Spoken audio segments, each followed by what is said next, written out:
প্রমাণ। এখন বড় বড় জাহাজের পাখাগুলো বাংলাদেশেই তৈরি হচ্ছে পিতল দিয়ে। বিভিন্ন ধরনের ম্যাটেরিয়ালস এবং পিতলের সংমিশ্রণে জাহাজের পাখাগুলো তৈরি হয়। ভিডিওটি সম্পূর্ণ না টেনে জাহাজের পাখা তৈরি সম্পূর্ণ প্রক্রিয়া দেখতে থাকুন। আল্লাহ যে মানুষের মাথায় কত বুদ্ধি জ্ঞান দিয়েছে এটা তার প্রমাণ।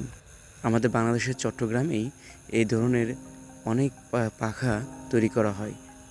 প্রথমে ডাইস মেপে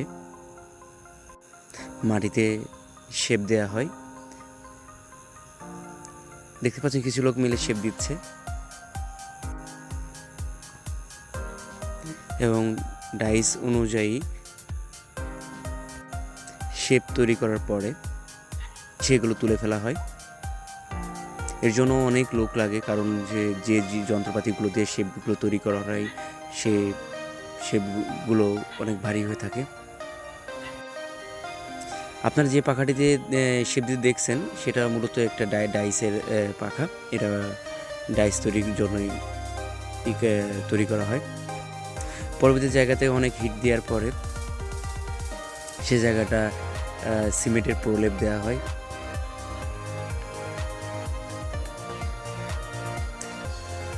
সিমেন্টের প্রলেপ দেওয়ার পরে আবার ডাইসের ঢাকনাটি সেখানে বসিয়ে দেওয়া হয় এবং বসিয়ে দেওয়ার সময় আবার দেখা হয় যে সেখানে কোনো ময়লা আছে কিনা, এবং কিছু লোক ময়লাগুলো পরিষ্কার করে দেয় যাতে করে কোনো প্রকার ডাইসে কোনো প্রকার স্পট বা উঁচু নিচে না হয়। জিনিসটার শেপটা অনেক সুন্দর হয় তার জন্য, এবং তার ভিতর থেকে ময়লাগুলো তুলে ফেলা হয় যেন গলিত পিতল ঢালার সময় যেন কোনো প্রকার বাধা সৃষ্টি না হয়। দেখতে পাচ্ছেন আগুনে গলিত পিতল হিট দেওয়া হচ্ছে অতিরিক্ত তাপে, যেটা এখন তরলে পরিণত হয়ে আছে। অনেকগুলো লোক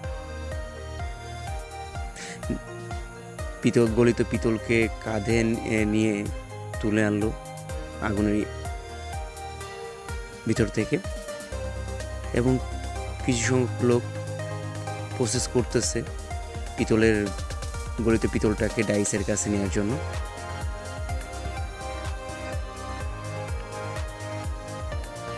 কিছু লোক ধরাধরি করে ডাইসের কাছে পিতলটাকে নিয়ে যাচ্ছে, যেটা একদম গলিত পিতলের মতো দেখতে পাচ্ছেন। পিতল যে পাত্রটিতে আছে সে পাত্রটা একদম লাল হয়ে আছে। এখন ফাইনালি দুটি গলিত পিতল পাত্র থেকে ডাইসের মধ্যে গলিত পিতলটাকে ঢালা হচ্ছে।